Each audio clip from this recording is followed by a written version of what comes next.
Wakey, wakey, hands off Matt Khalil's 3 Coke can snaky.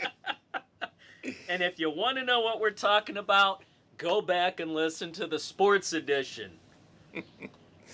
Yeah, that's an inside sports frenzy joke, as your Uncle Dave said, going back to last Thursday mornings. Just a couple days ago. Yep, the dumbass segment, so we'll help narrow it down for you that way, or in his case, widen it out for you. Oh, what a way to get started here on the weekend edition, your favorite politically incorrect pop culture commentary show, otherwise known as your Saturday morning hangover cure. That is your favorite Uncle Dave, the conquistador, Dave Height. That is your other favorite uncle, your Uncle Kev, the maestro Kevin Crane. As always, glad to have you aboard as we nurse you through the mistakes, alcohol, STDs, otherwise, that you may have come across Friday night. So you know the drill. Get the coffee brewing, pop the aspirin, drink a glass of water, get the eggs and bacon going. As we discuss for the next hour, hour and a half or so, the best of the past week in music. Sometimes the worst, you never know. TV and streaming, lots of movies to discuss this week. Of course, we have our pop culture news, which I will be interested in getting a couple reactions from your Uncle Dave on some things. It's always fun to get his reaction. I am the facilitator of his misery, as I like to say. And you wonder why I have no hair. But we start off, as always, with music, baby, because it's all about the rock and roll. And this week we have 5 songs that we're ranking from worst to best. Yep. Least favorite to most favorite. Yep. This is something your Uncle Dave and I have been doing here over the last, 8 months, 7 months? Yeah, instead of just reviewing them, we're ranking them. Yep, save them up till we get 5 good ones. And as your Uncle Dave so eloquently put it, from the trash to the treasure. Bingo. So who gets to start this week with their least favorite? I'll go this time. I am going to go at number 5, coming in, new Guns N' Roses, Nothing. Okay, so we're 1 for 1. Now, you said you just heard this on the radio. It was played on the radio on my way over to record this. I'm like, really? This is the one? Yeah, and the thing This is bad yacht rock. Yeah, we've got 2 Guns N' Roses songs this week because we're playing catch up from December. So the 2 Guns N' Roses songs that were released about a month ago. So yes, obviously Nothing is one of them, and we both agree. Every time I hear this, the only way I can describe it, It's at least bad the beginning, yacht rock. it sounds like he's playing an old Casio keyboard at the beginning, doesn't it? Yes, it's that 79 to 81 yacht rock attempt. That's the only way I can describe it. Did you notice? I thought maybe one time I was just hearing things, but there's like noise in the background, weird noises. Yes. It's not a good song. No. Lyrically, musically, Once we get to the other Guns N' Roses song, I have a more detailed discussion we can partake of when it comes to this band. So both of us have Nothing at 5. Yep. So my turn? Your turn for number 4. Oh, look, number 4 is Atlas by Guns N' Roses. We're 2 for 2. Atlas is marginally better than Nothing. I don't know about you, but do I really want Axl Rose doing a song telling what sound, at least when I read the lyrics, when I listened to them and read them, it sounds to me like he's an older, wiser Axl Rose lecturing a younger man on the social responsibilities of being a man. Axl's Instead of being the hard rocker who called Kurt Cobain a fag. This leads me into the bigger discussion I wanted to have. We've now had 6 songs released by Guns N' Roses since they got back together. Ostensibly, these are new songs, but they're all, from what I've read and heard, they're all leftovers from the Chinese Democracy sessions. This band does not sound like the Guns N' Roses from the late 80s and early 90s. No, they don't. They're just all... You said they're yacht all rock. over the place. This has that 70s folk rock feel to it. It's just, what are you doing here, people? When I listened to Atlas today, right? And I listened on Spotify, and Spotify will push you into another song when the song you chose ends. Right. Right? For better, for worse. So usually, I'd say 50% of the time, it'll be another song from the same artist. Right. So they, after Atlas played, took me back to Use Your Illusion and played Dead Horse. Now, Dead Horse was not one of the more popular songs. No, that was like... But it still sounded 50 times better because it sounded like punk. Guns N' Roses. It sounded angry. It sounded punk. It had an edge to it. And this is one of the least familiar songs from Use Your Illusion. This band, I know people get older, and I know they mellow out a little bit, but this is not Guns N' Roses. No, just because you're getting older doesn't mean you have to stop rocking out. Stop being who you started as. Yes, you can develop a little bit, but you still have to keep the edge that got you to the beginning. Yeah, like I said, I almost laughed at the lyrics here. Now, musically, this one's better than nothing because Slash has got a great guitar solo in this one. But hearing Axl Rose go, sing, "That's what it takes to be a man." Like, what? Really? What are we doing here? Really? Is Axl putting on a cardigan sweater? Welcome to my neighborhood. Axl's Welcome neighborhood. to my nightmare. Welcome to the jungle. Welcome to the jungle. We've got fun and games. Won't you be my neighbor? We can get anything you want. Oh my God. Yeah. Oh, man. And I liked the very first song. I remember the very first song they put out because they've been doing it in pairs. Right. The first one was pretty good. Was Hard School. Yes. And that rocked. That was the only one that sounded like old school Guns N' Roses. And ever since then, it's been piano bullshit with Perhaps. Yeah. And then the General was all about child abuse and just, Yeah. Whatever. All right.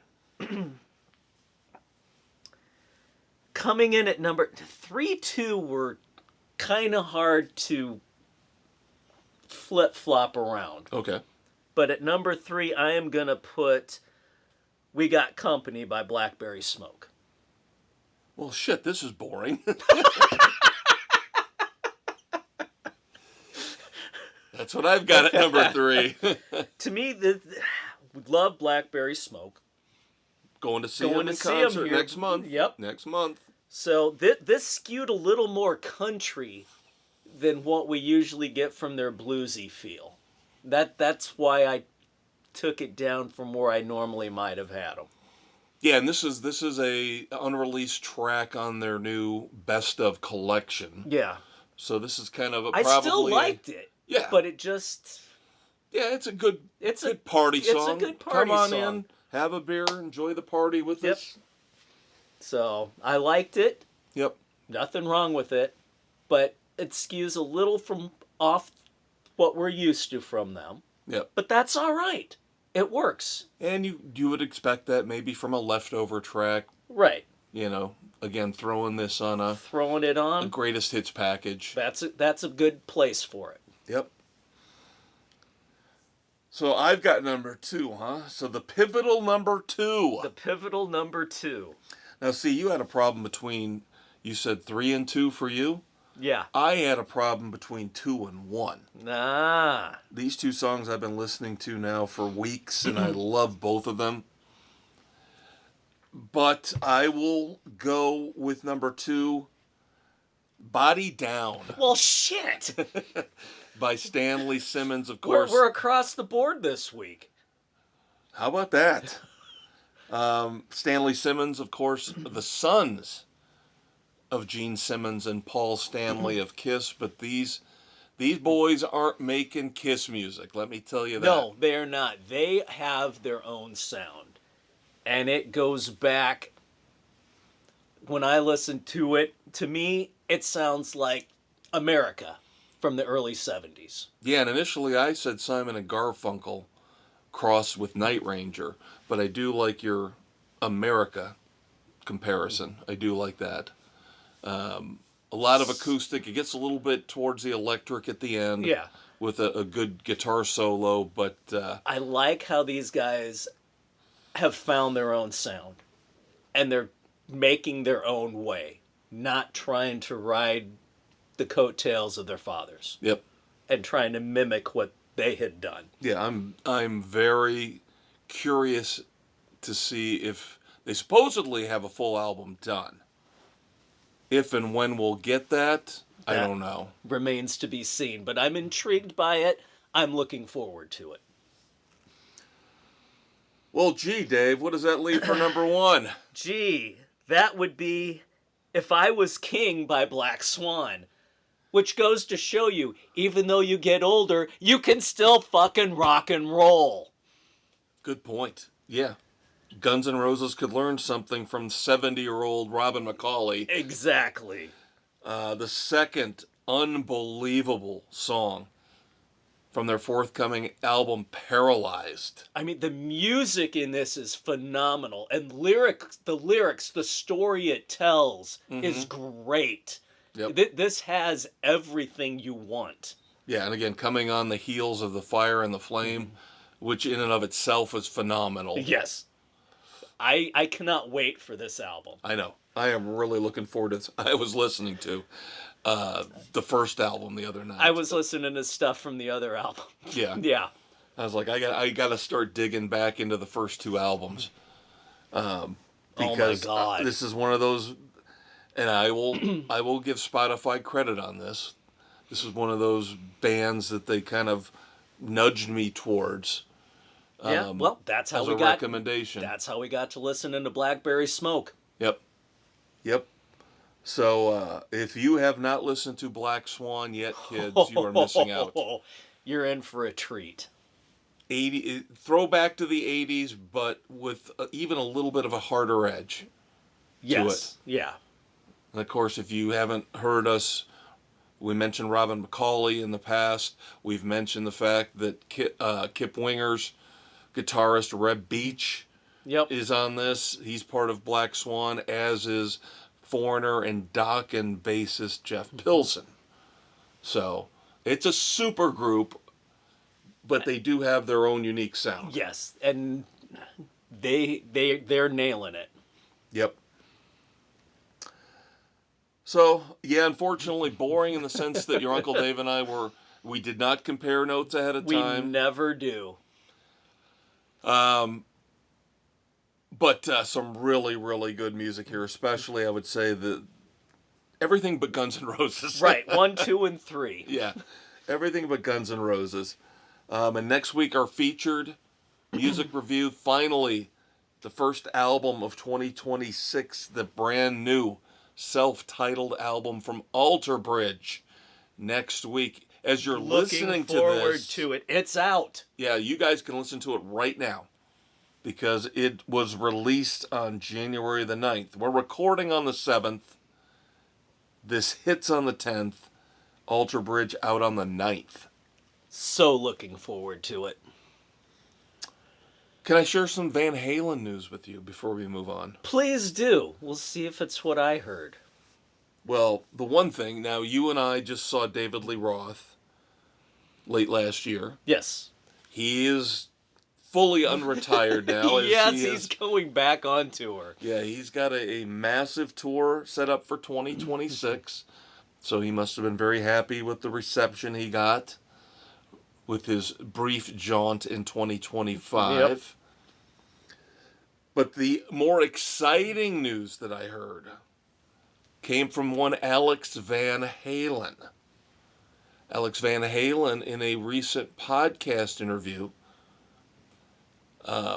it was on a podcast that is partially hosted by Iron Maiden's drummer Nico McBrain.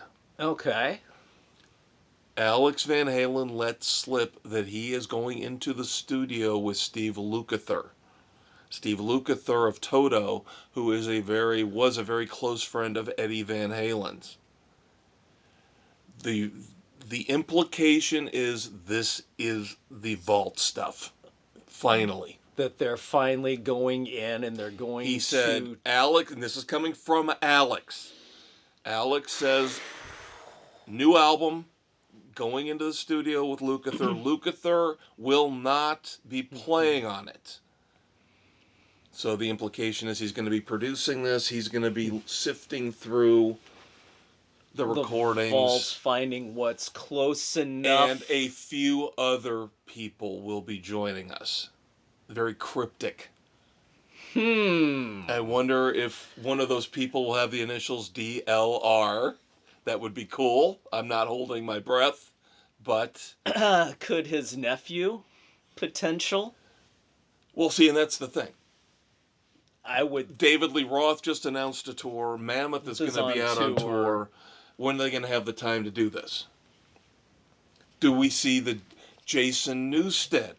Remember, Jason Newsted was rumored to be initially involved in a celebration of Eddie Van Halen type tour. Does he come in and play the bass parts? Who sings? Who is going to sing?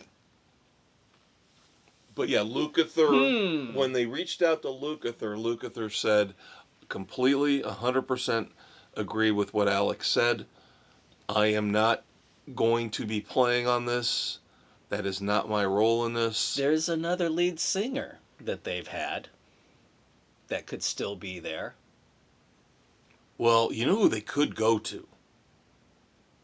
The guy who was supposed to be the lead singer and was passed over, Mitch Malloy. You could bring in Mitch Malloy. You know damn well it's not Sammy. No, hell no. No. Not even close. I don't know if Gary Sharon is... available. Well, you got to believe Extreme's wrapping up whatever they've been doing. They've been on the road for years. I would have thought they would try and bring Sharon back.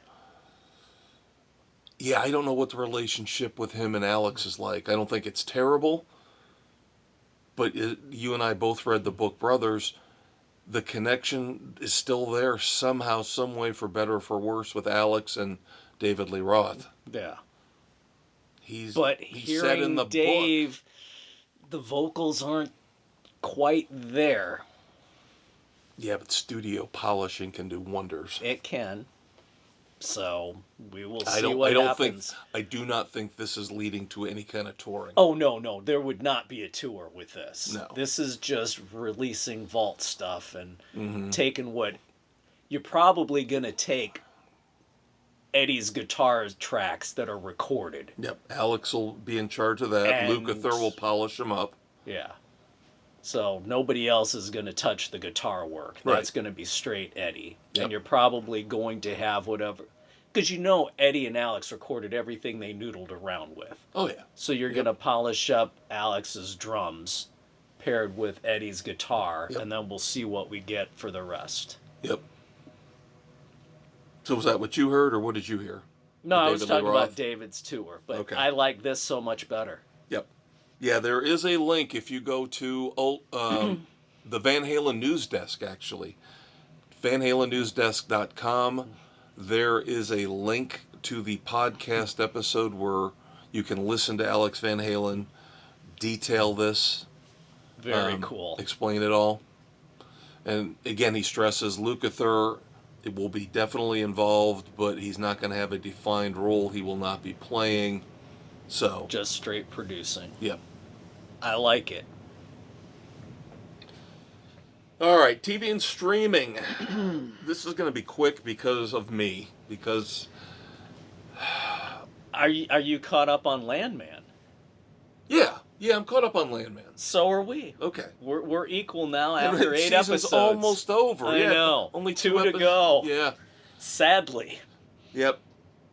No, what I was alluding to was the fact that next week, not this week, next week, we will recap Stranger Things. I have tried. I swear I tried. And I just couldn't stay with it long enough to get through all the Christmas episodes and then the grand finale.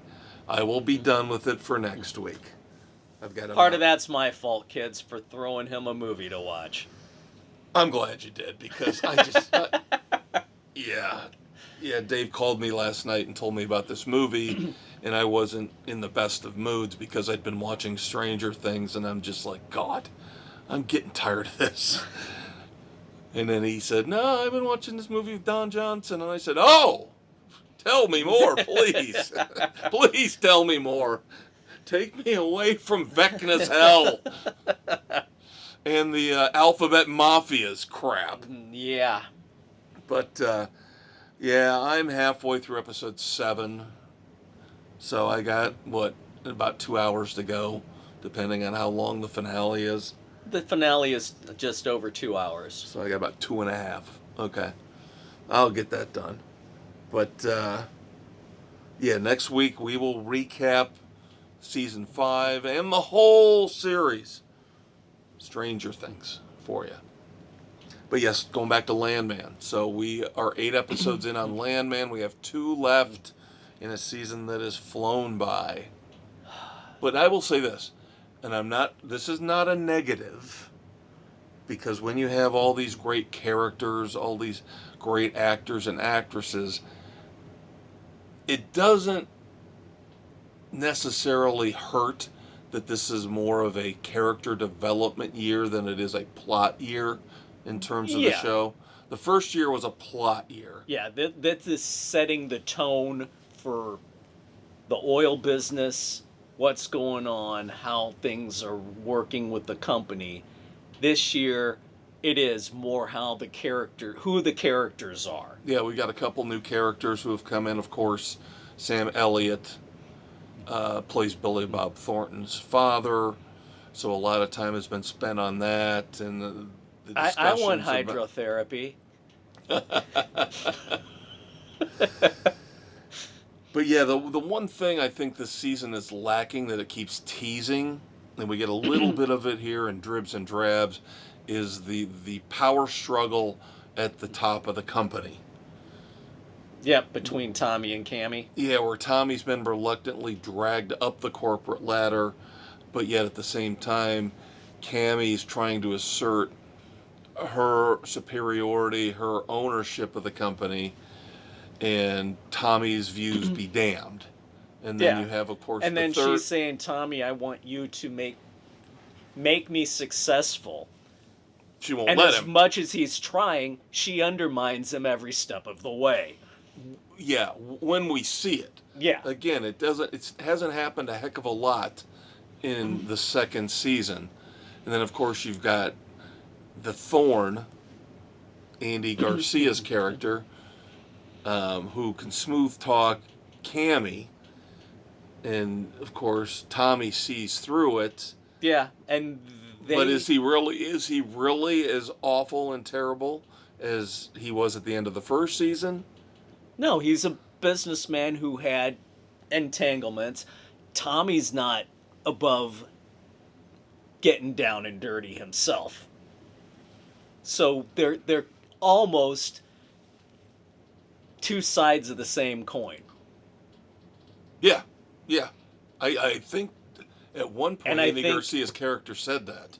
Yeah, this when last they were at the Cattlemen's Club or whatever it is. there is that, but I'm just thinking this last episode where they had their sit down talking about the deal, and Garcia's character asked Billy Bob's character, "What would you have done anything different?" Right. No. Yep. So yeah, great show if you have not watched Landman. Solid characters, fun. I think we told you a week or two ago that it has already been renewed for season 3, so you're not wasting your time. No, you're not. And then we have... Can we go to the casino with Allie Larder? Yeah, holy shit. And the way she broke down the whole roulette thing. Yeah. Yeah, it's because people don't have the balls to see it through. Yep, and you always got to bet red or black. Do not bet the numbers. Nope. And then we have Fallout. Oh. Of course, you kids by now, 4th episode is out in season 2. Oh, and it does not miss. Did you watch it today? We did watch it at lunch you today. sons of I've been working from home this week for reasons, and so at lunch, the boys and I watched it as we record this here on the 7th. Yeah, I did not get to watch it because recording on the 7th, it just dropped today. So I did not get to watch it. So damn it. Okay. But I did like the way episode 3 ended. You're going to like, because I cannot stand what's his Kumal Najani or whatever. He drives me nuts as an actor. Yeah, he's an annoying pipsqueak. I was glad to see what happened to him at the end of episode 3. Yeah. The sooner they write him out, the better. Yep. So all right. This Wednesday premiere on this is going to be a pain in my ass, isn't it? This is the odd one. I don't know that I'm going to get to watch the Wednesday premieres anymore. So, well, that would be good for me because I've told you my philosophy is I already feel enough of a loser where watching television and movies on Wednesday afternoon just is a bridge too far for me. Come on! I would like to do something constructive with my life. Yeah, the only reason I got it in was working from home, so...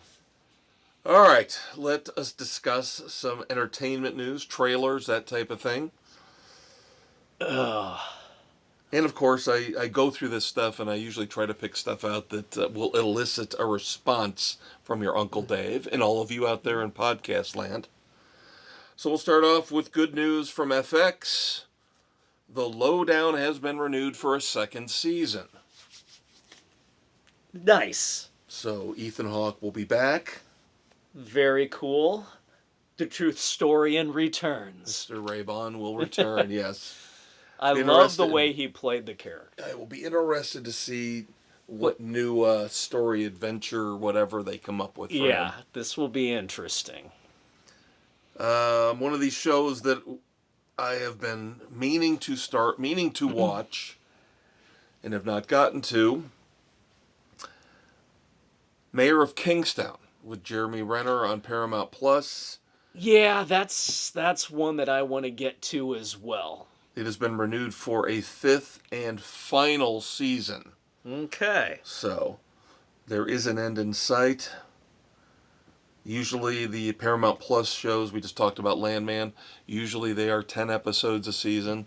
The final episodes, the final season for Mayor of Kingstown will only be 8 episodes. Okay. So it's doable. Lopping off a couple on that one. I knew this was coming. Now I wonder what worth does Peacock have anymore? Seriously. The WWE has pulled their entire library from Peacock and has moved it over to Netflix now. So all the old WrestleManias and Royal Rumbles and all that stuff is now all migrated over to Netflix. So Peacock has no value whatsoever except Oh, the for NBA. sports. Yeah. Yeah. Where And you On get to Patrol college. Live. Yeah, well, that doesn't impact me. You get reels. Yeah. Yeah, see, I don't. So what? The only reason to keep Peacock? What the hell Universal movies are there that come out? We might have Few one and to far talk about between. later. They're few and far between. Although I'm looking at my movies, I think I should save one for next week at least. You probably should. So I'll have to think about that here in the next few minutes. But yeah, all the WWE, all the library. Of course, the part that pisses me off is I thought it might have given me a loophole. Because remember last September, the premium live events went to the ESPN app. Right. Those The stay new with ones. ESPN. Oh, those fucking rats. So I can't even go back and watch, the pay-per-views from last fall and winter. Those they're not included in this. Those stay with ESPN. So the loophole was not there. It was closed before it even opened. Bastards. Yeah, and I still haven't heard from YouTube TV when supposedly in 2026 they're going to let us as YouTube TV subscribers have access to the ESPN app so we can fucking watch these pay-per-views. Now you read Janet Ivanovich. Yes. Do you just read the Stephanie Plum series? I've read the Stephanie Plum series, and then there's also the Diesel series. Okay. Have you read the Recovery Agent books yet? I have not. Janet Ivanovich's Recovery Agent books. I believe there's only 2 right now. 2 or 3. They have been sold to Paramount Pictures in anticipation of Destroying another book franchise. Oh, wait, sorry, did I say that out loud? Gal Gadot is attached to play the Recovery Agent. As I said, are we destroying another book franchise? Jeez. And you people call me cynical? I think I know what our featured movie review is going to be in 2 weeks. Not next week, but in 2 weeks. Debuting. Oh, we just talked about how Peacock is worthless. Has nothing. Debuting January the 16th on Peacock. Black Phone 2. Ooh, there we go.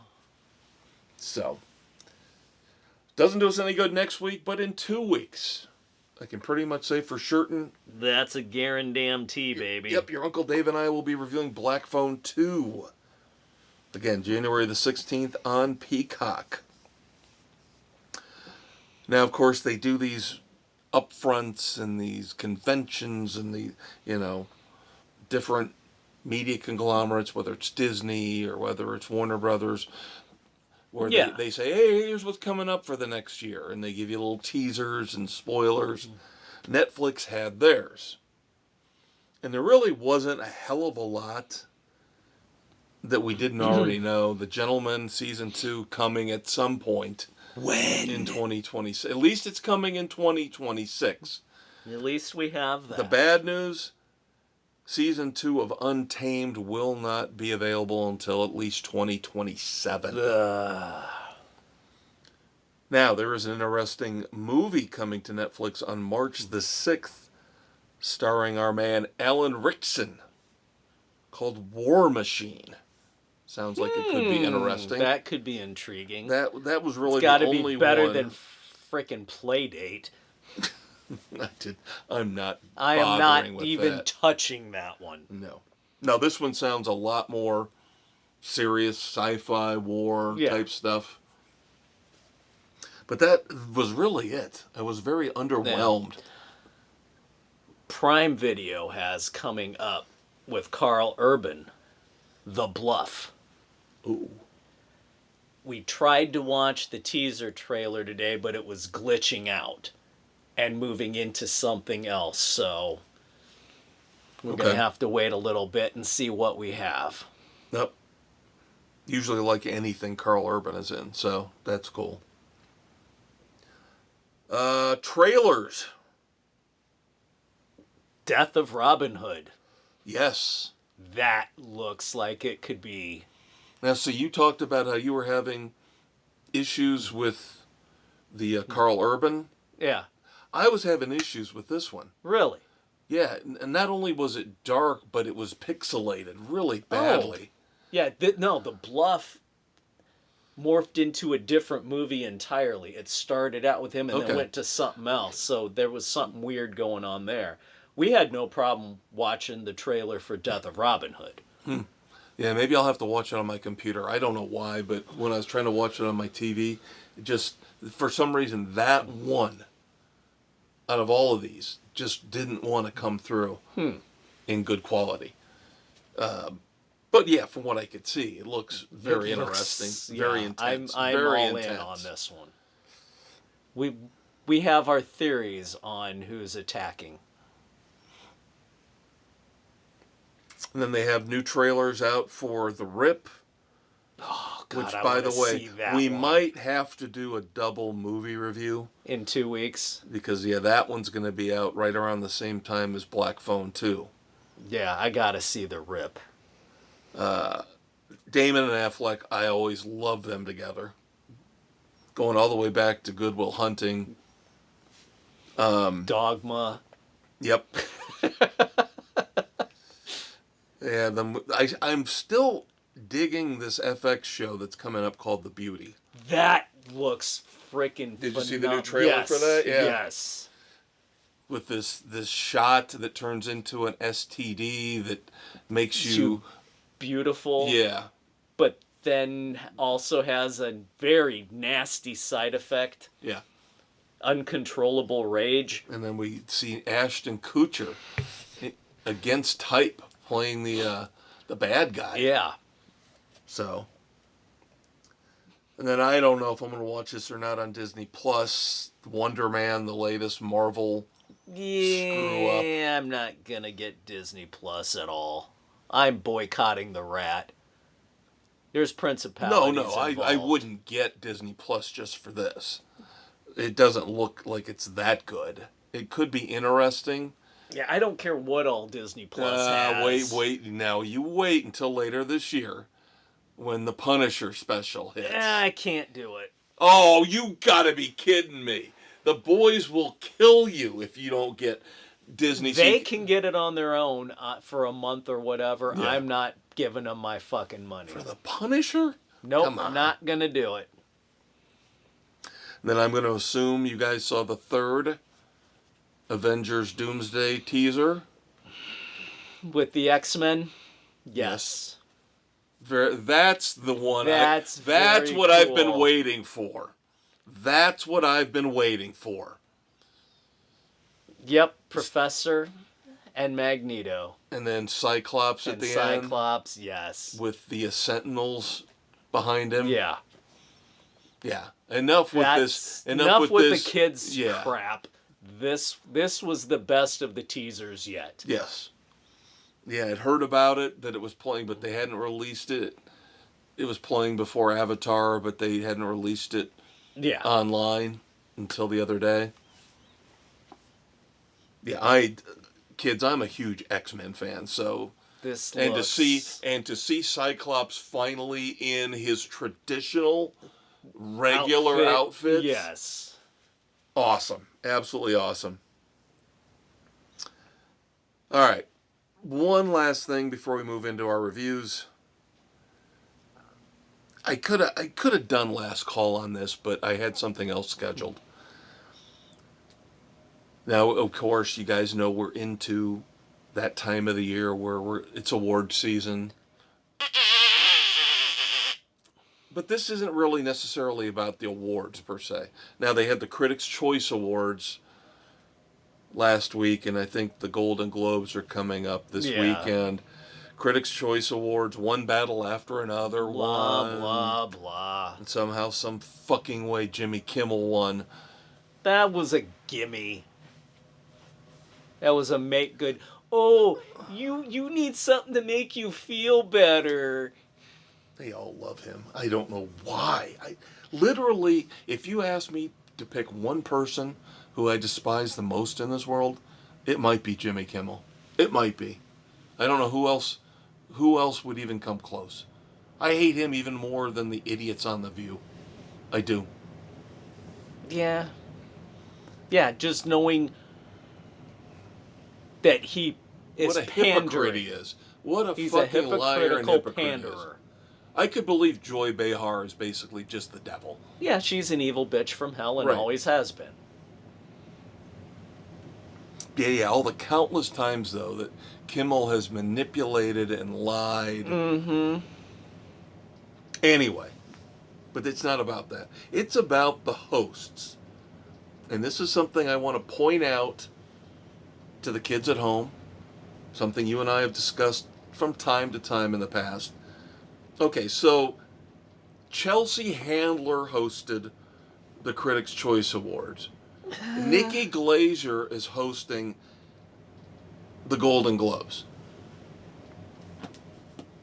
Why is it, and again, this is something your Uncle Dave and I touch on now and again, why is it that women are allowed to talk like slut whores? And Because we're all it's supposed to go, oh, that's so funny. Oh, she's got female empowerment. And if men were to talk like that, we would We're be pigs. misogynistic assholes. We'd be pigs. It's a double standard. And I don't think either one of these two women is funny in the No, least. they're not. I would- Glazer is an idiot. I would lump them in with Amy Schumer. Yeah, Yeah. What got is new- the appeal I got of news. Glazer? I got news for everybody who loves Amy Schumer. Yes, I know she lost a ton of weight. She's still got a fat pig face, okay? And she is one of the most unattractive women on the face She's of the not earth. talented.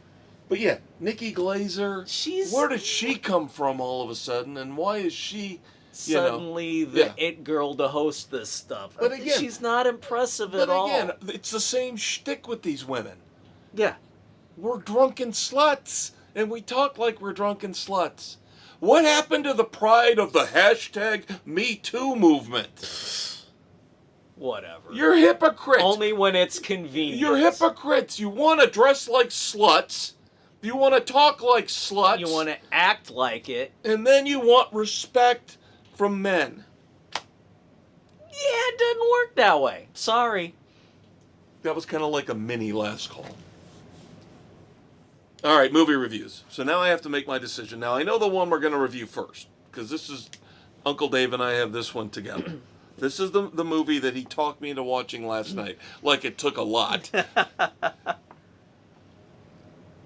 But your Uncle Dave's on the phone with me last night, and he's telling me, "Yeah, I just watched this movie with Don Johnson."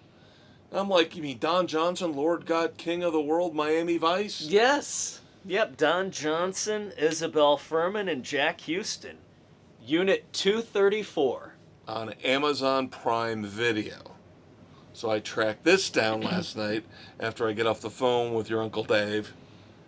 I told you the review has to be cryptic. And I For the understand why kids. now. I understand why now.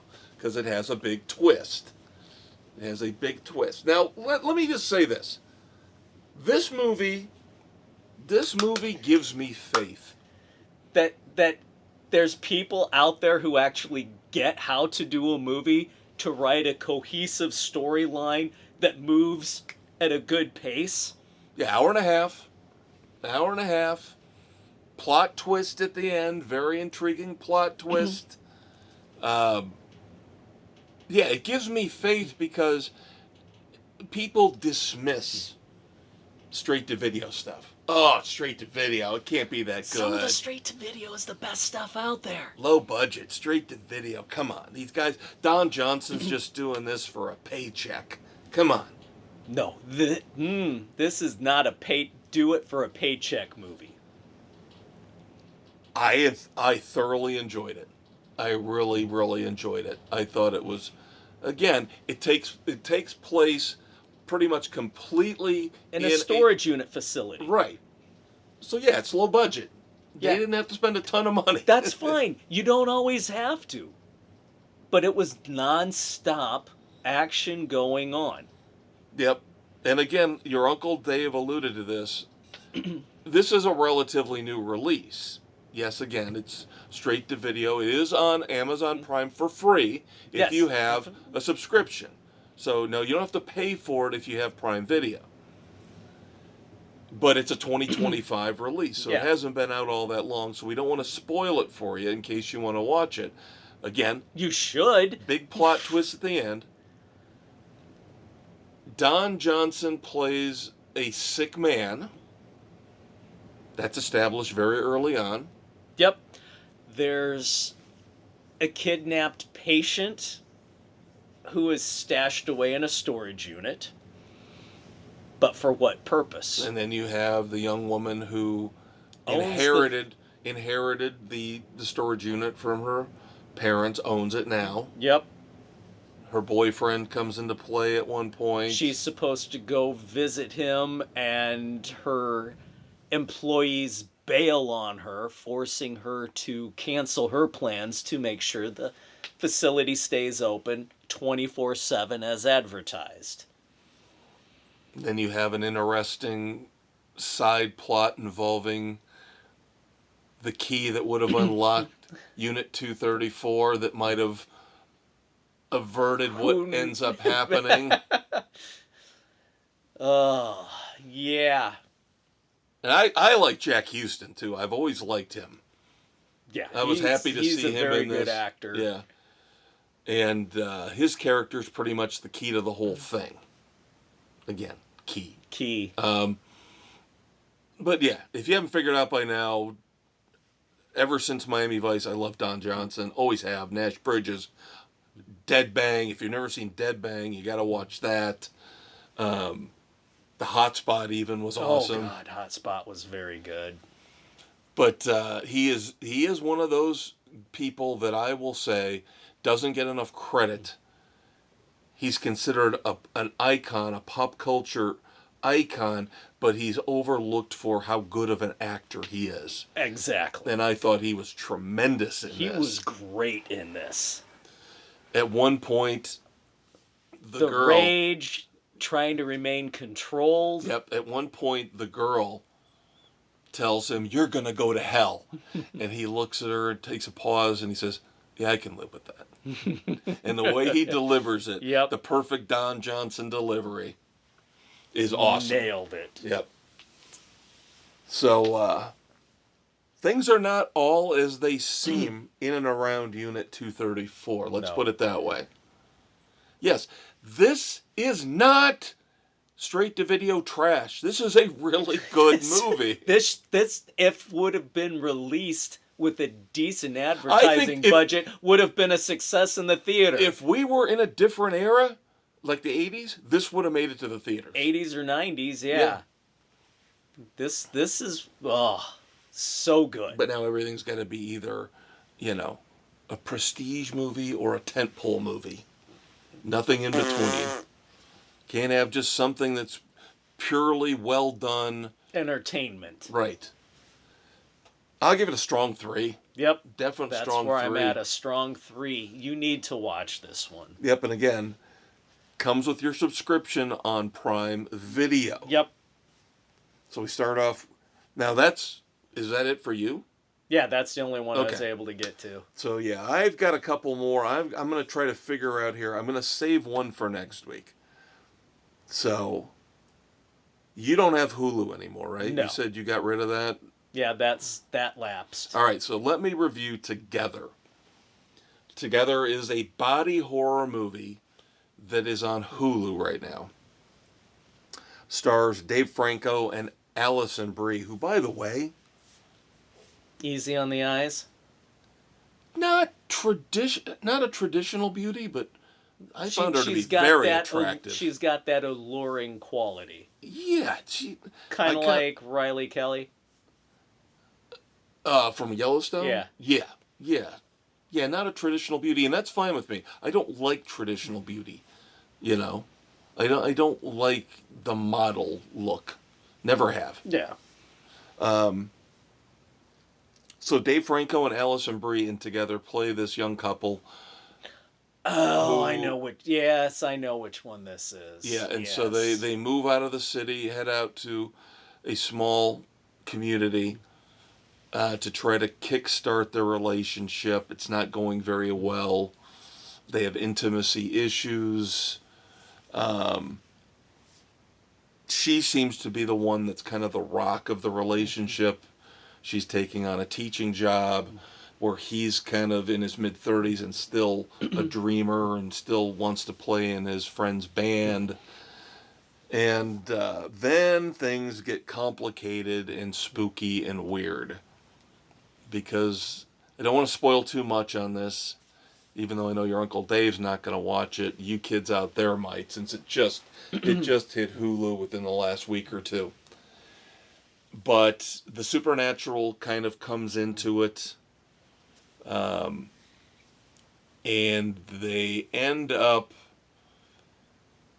Together. afflicted. Yeah, and they end up with an affliction that means that they are almost magnetically drawn to one another, even to the point where if they touch, their bodies start to meld together.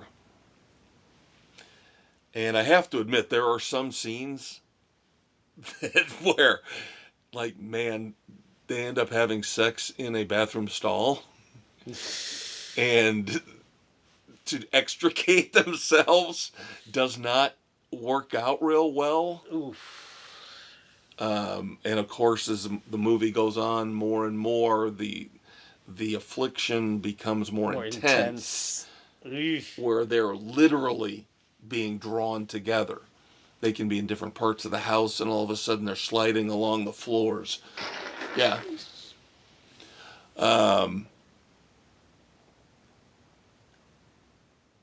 I liked it. I thought it was pretty well done. I really did. It's something a little different. Yeah, and the explanation. There's I would have there's done an explanation. That's a good thing, unlike some of the crap we've seen where we have no idea why things are going on.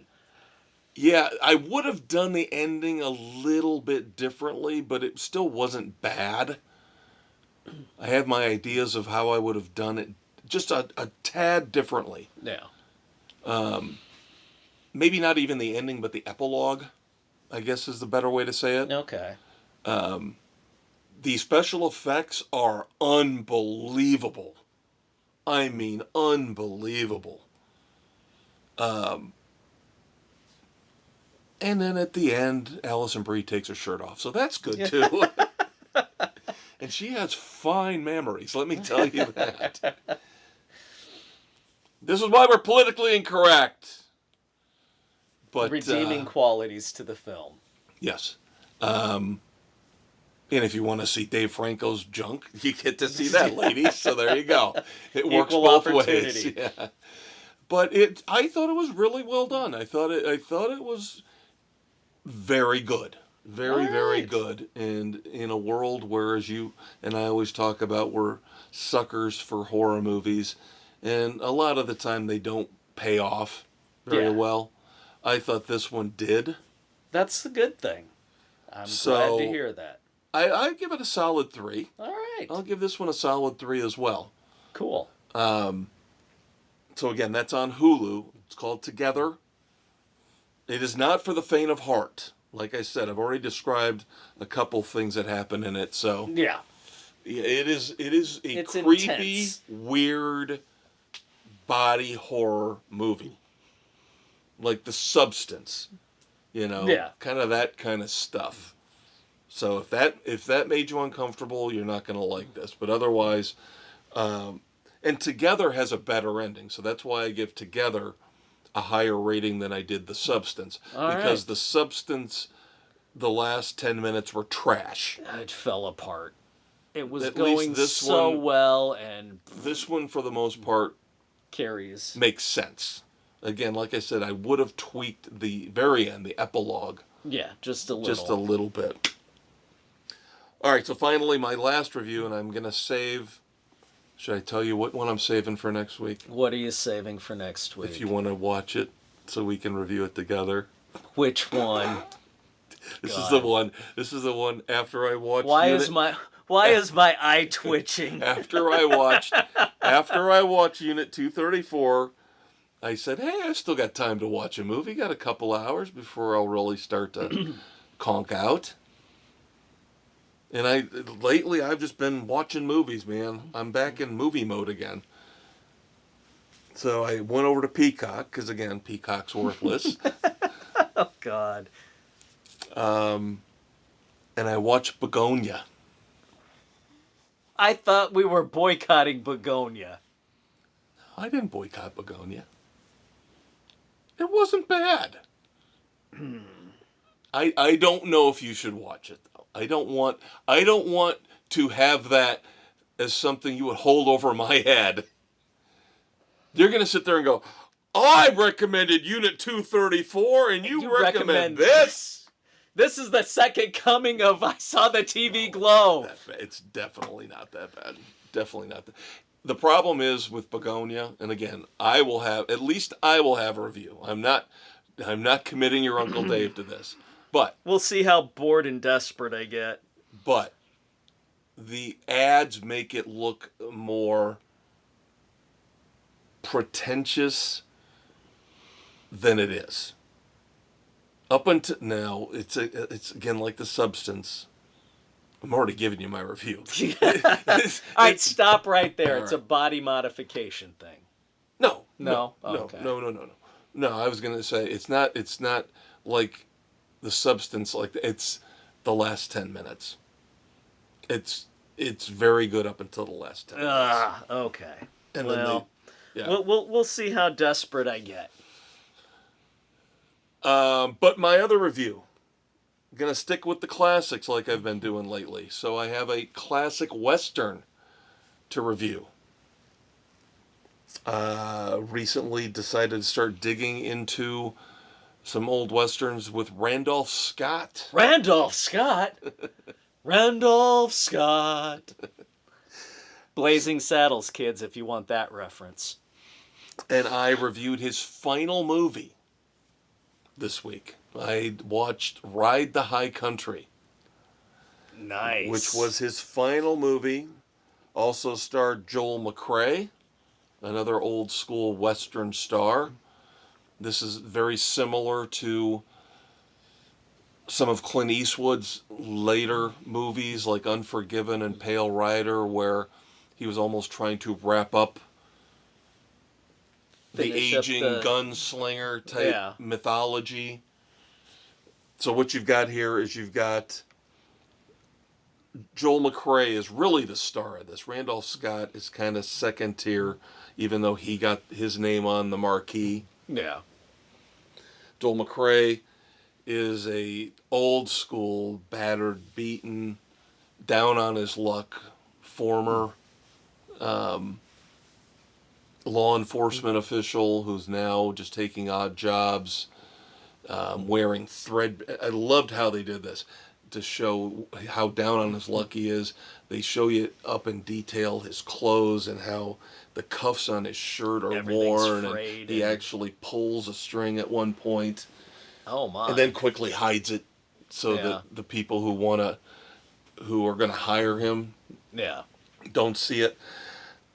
But he's basically being tasked with riding up into the mountains to get gold from the gold claims at a camp up in the mountains. He's supposed to bring it back down to the bank. And what he does is he'll issue receipts to the people, and then they can come down to the bank and get their money, and he'll take the gold and transport it to the bank. And Randolph Scott plays an old friend of his who he bumps into, who's running like a carnival sideshow almost. And there's a miscommunication about how much money could be involved here. And Randolph Scott and his son sign on to help, thinking that we're going to get rich. We're going to steal the claim. We're going to steal the claim because they think it's one number when Joel McCrea's character knows it's a much lower number. Then we get the complication of, do you remember Marriott Hartley, actress? This was, I think, Sounds her debut familiar. or one of her early films. I think she was very prominent in television in the 70s. Yeah. She's living, she's on the way as they're going to the camp. She's on the way. She lives with her religious father, and of course he's a hard ass and he's a pain. And at this point the movie gets a little uncomfortable because you get a lot of violence towards women throughout the movie at this point. You know, where the father smacks her around for not, you aren't listening to me. Why didn't you make my dinner? Yeah, crap like that. So then she runs away, joins up with the three guys, Yeah. and she claims she knows one of the guys up at the camp. gold camp, and somebody she met and fell in love with, and she wants to marry him. Meanwhile, the son of Randolph Scott also's got a thing for her. Then they get up to the camp, and there's more really creepy stuff going on where the guy she wants to marry is part of a group of four brothers. Oh. And that gets a little... Yeah, they kind of share everything. And that doesn't sit well with Joel McCrea's character. So they get married, and they try to find a way to annul the marriage by hook or by crook. And then the four brothers are going after them as they're heading back to the bank. And yeah, it could have been better. It could have been better. I will say that parts made me feel skeezy, just because I don't like the violence to women thing. Yeah. All that much. It just... No, that's never a good thing. No. Usually, if it's done, I better see something like Death Wish. I better see Charles Bronson killing getting people. Revenge and yes. Yeah, I better see some hardcore revenge for what's been done. But again, I did like the whole Western dynamic of the old gunfighters, and then how will this play out? Who will survive? Will there be a change of heart on Randolph Scott's part? Yeah. With him and his son, are they going to still betray McCrea and take the gold? Yeah. I won't say it's one of the best westerns I've ever seen, but it was good. It was competent. It was good. It's hard to have a bad western. There were just parts where I either felt skeezy about the violence to women, or when they stop at the house of the girl and her father, the dialogue for about 10 minutes is awful, because all it is they're quoting Bible verses back and forth. And I was like, well, this is terrible. So it's got moments where it's very good and moments where it drags and it's not very good. I'm going to give it a weak 2.5. I'm not going to recommend it. Like you said, it's hard to make a bad western. This isn't a bad western. But it's not. Yeah. Yeah. So, not as good as I was led to believe, let's put it that way. I was told Ride the High Country. Sam Peckinpah, of course, directed it. Yeah, you would so think I'm like, Peckinpah, Sam Peckinpah. It's got to be good. Right. So, just falls beneath just short below. Of a recommendation. Yeah, I'm trying to combine beneath and below into my own special word. Below. Yeah. But yeah, just below the cut line. Just below the cut line. Then, of course, eventually Dave and I will get to reviewing the new Spencer novel. I'm ready. Yeah. Yeah. Good for you. Good for you. I do have news, though, on the literary front, if you have not heard. Coming May the 26th, The new Longmire book. Yep, we'll see if it's any better than the last The one. Brothers McKay. That'll be up May the 26th. And since I've cheated and jumped all the way to the front of the line, I'll be more than happy to read that one and review it with your Uncle Dave. Skipping the, 18 or 19 books before it. You're killing me. Other than Return to Sender, the last one, which wasn't very good. You're killing me, Smalls. You're missing some good stuff. All right. Moments of silence. Moments of silence. I have one. And again, shame on you for never watching The Wire. You still got to watch that. Yeah, I know. That's on the list. That is one of the greatest shows ever. Isaiah Whitlock Jr. starred in The Wire. And I remember him because he was a prominent politician in Baltimore, of course, where The Wire is set. Right. And he appeared, I believe, in every season, even though each season is a different area of corruption Right. that they explore. He's so prominent. I don't know if he was the mayor. I can't remember if he might have been a selectman, but he appeared in every season. And of course, that probably meant he's skeezy beyond belief. Probably. All right. 4 dumbasses this week. You ready? Sure. I had a couple of... I do want to give an honorary dumbass. I want to set this one aside and make it special. Can you imagine what this country would have been like if Tim Walz was vice president? Given what What's let going on in transpire, Minneapolis, what with he all let the- transpire in that state. with all the fraud, the billions of dollars of fraud going on. The arrests now. Jesus. So I just want to give him a special shout out. The man who tried to tell us how we needed to be men. Yeah. All right. Bye-bye third term. Yeah, that was the other thing. It's so bad that he dropped out of running for governor again. All right. If you remember, kids, if you listened to the sports edition earlier this week, and why the hell didn't you, if you didn't? This is part 2 of the theme for finding out who will be this week's Red Foreman Dumbass of the Week. More technical glitches around New Year's. Got a couple here in the pop culture world. Number one, of course, this was predictable beyond all belief. On New Year's Eve, Netflix couldn't handle the traffic. There were problems reported with people who tried to watch the finale of Stranger Things. Why did everybody try and log in right at 8 o'clock? Stagger, you know this is what happens on Netflix. We waited an hour and 10 minutes and there were no issues whatsoever. Exactly.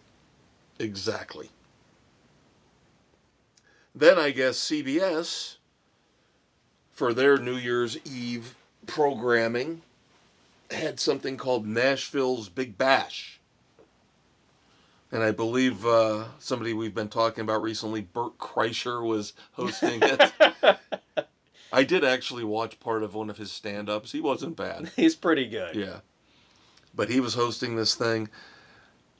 Something happened. I don't know if somebody pulled a plug or the power went out, but for over 12 minutes in the middle of a performance, this thing just went out, and they ended up putting on a rerun of Matlock. Wow. CBS has had some issues here. Their new news guy, did he make the cut? I don't even pay attention For the to the technical news. side?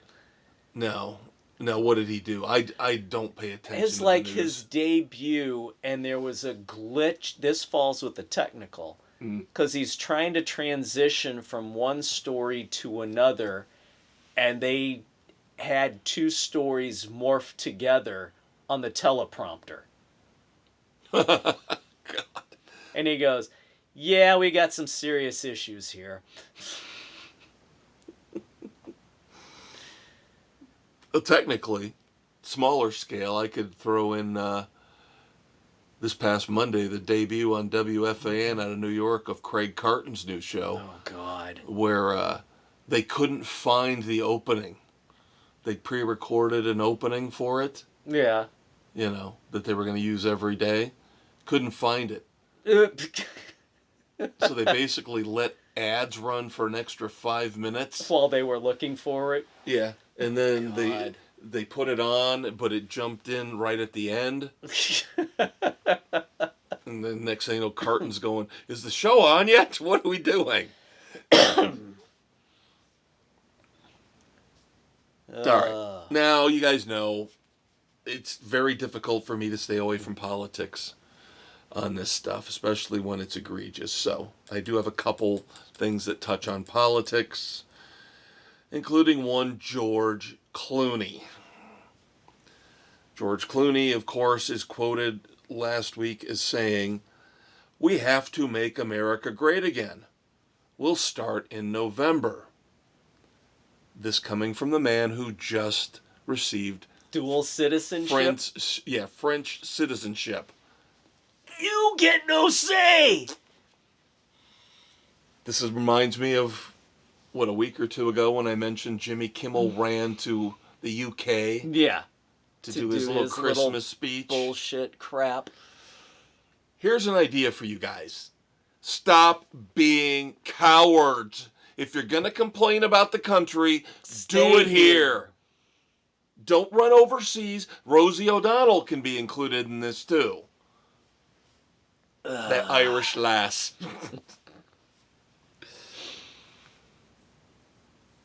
And then, of course, the great city of San Francisco, which has now officially set up a reparations fund, which promises that at some point in the near future, it will pay up to $5 million to every eligible African American resident. Here's the problem. How are they going to pay for it?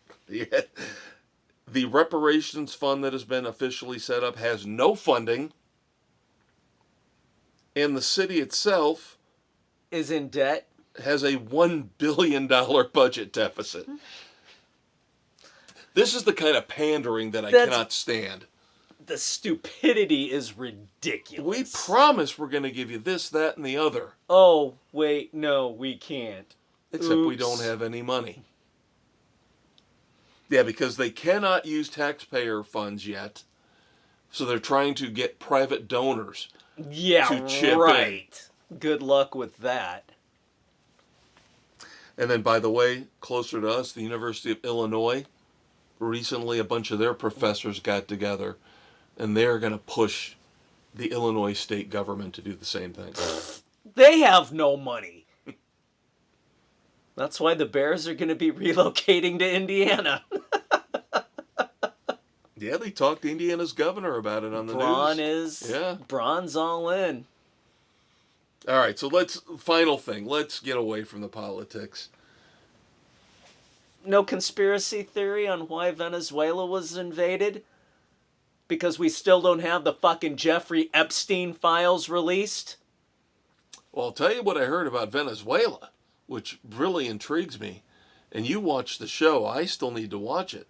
They said that this mirrors season 2 of Jack Ryan very closely. Uh-huh. Yeah. And, by the way, when any action like that takes place, Congress is supposed to be notified. Congress wasn't notified until after the fact. The oil companies were notified before it happened. Everything's so fucked. It's politics. It doesn't matter who it is. Yeah. But I want to know, why don't we have the Jeffrey Epstein files yet? Didn't they release some of them, though? 1%. That's it? That's it. Boy. That's why I'm throwing the conspiracy theory out there that this was done to take away from Epstein again. Trump is the master of distraction. That's why he does all these stupid things on social media. Yeah. And he will distract you from the other stuff. Something's there. All right, finally, to me this sounds like bad business, but what do I know, right? I don't have $3.24 million to shell out for a bluefin tuna. Yes. Yeah, I saw that. Famous Tokyo New Year's fish auction, where a 536-pound bluefin tuna was sold at auction for $3.24 million. Who's got that kind of money for fish? Well, and here's the thing. I know you're not a big fish eater. I probably am more of a fish and seafood eater than you. Yes, you are. But right along with dairy, I'm very cautious about refrigerated, drink it or eat it very quickly because you don't want to eat Are you bad really dairy. Are you really gonna get gas station sushi? Yeah, I mean, that's what it sounds like to me, is you're going to chop this thing up and then all of a sudden be able to serve it in how long and make your money back? Yeah. Because the guy said he was going to serve it in his restaurants at normal prices. And I'm like, how long does this last? It's fish. It's raw fish. Doesn't it have to be pretty much consumed within the same day? Kept on ice. I guess. But still, it's going to start. It would be sketchy to me. This is a phenomenal waste of money, I think, is what it is. Yeah. I don't know how long it... I don't know. Even if it's on ice, I'm sorry. Raw fish? Ew. Yeah. No. That's like, I had a half a gallon of milk that I let go one day past the date. And I went to pour it out, and it came out in clumps. And I'm like, oh, God. You can't always go by the expiration date. It's when do you open it? The countdown. Oh, no, I've had gallons of milk that I've been able to drink 2 or 3 days after the expiration date. Yeah. And they were fine. But like you said, yeah, how long's it been open? Yeah. That's when the countdown starts. But does it work the same way with fish? I have no idea. How long, since you sliced it open? I don't know. All right, kids, your nominees for the pop culture Red Foreman Dumbasses of the Week. We had the technical glitches on Stranger Things and Nashville's Big Bash. We have San Francisco's official reparations fund with no funds. We have George Clooney, who wants to make America great again, even though he is now a citizen of France. Dual citizen, whatever. That's another thing that... How can you be dual citizen? I've never understood that. Pick a side! Can you have 3? What's the limit? You can apply. Can I be a citizen of every country in the world? A true man of the world? Maybe, I don't know. You got to apply for stuff. So you can have 2, but can you have 3? Can you have 4? Sammy's got dual citizenship. What? Being born in England. Right. And then finally, of course, the tuna. Paying $3.24 million for a big-ass fish. That happens all the time there. You've got Netflix, you expect it. I gotta go CBS for the Nashville Bash. You don't do that. Like I said, I'm not sure what happened. I don't know if somebody pulled a plug or... But yeah, I guess when Kreischer came back on after the Matlock rerun, it was pretty funny. Yeah, I have to go that. Clooney, I expect that shit out of him. Nah, I got to go with the reparations fund. because it's just such blatant pandering Yeah. to the African American community. Say, we're going to pay you $5 million someday. Someday. You're not going to get it. Maybe you 3 generations down the line, maybe might get $1. Yeah, you're not getting my money. I'll stop paying taxes. I am firmly against that bullshit because nobody who's alive right now, or even the previous generation, had anything to do with slavery. My family wasn't here at that time. Anyway, that's a discussion for another day. Oh, I did have a real quick last call, and then we'll wrap things up. I don't know if you heard. On the 31st of December, MTV basically shut down. Yep, they're done, off the air, kaput, bye-bye. In other countries. They're still here in America. But yeah, they shut down completely in the UK and Australia and Brazil and a whole bunch of other European countries. And I want to take a moment to remember what MTV used to be when we were kids. Music videos. When they America's radio station is what they were. Yeah. No, they ended broadcast the exact same way they started. Yeah, over in the UK with Video Killed a Radio Star, the Buggles. Yep. Which was a very cool touch. Yeah. But it's also sad that it had to end this way. Because at least over in the UK, they were still playing a Videos. Continuous music feed. Instead of all the bullshit reality crap. And... Yeah, well, they were making fun of the fact that the American flagship MTV is still running, but you know what it's running? 24 hours reruns of ridiculousness. That's what the programming on MTV is right now here in the U.S. Yeah, gone from what it started out as. Yeah. Now, some of the other offshoot MTV stations, channels, whatever, still play music videos. Like, I've got them set on my DVR. They play the Rock Block every once in a while. Yeah. Or they play I Want My 80s for an hour. Even the Rock Block sucks, though. Anytime I turn that on, because it's not... Obviously, I Want My 80s is all 80s. But Right. the Rock Block stuff includes crap from the 2000s, and, it's not like we're just getting Motley Crue and Bon Jovi and Van Halen. You got to sift through a whole bunch of other crap to get to those. So that's even worthless. But I wanted to just tip my hat to my fond memories Of what used to be. of my MTV when I was a child, before it's... The hours spent watching videos, waiting for that one that you liked the most, and then Friday night video fights, and... Another thing that I miss is it's too hard to find new music now. You don't get it on the radio.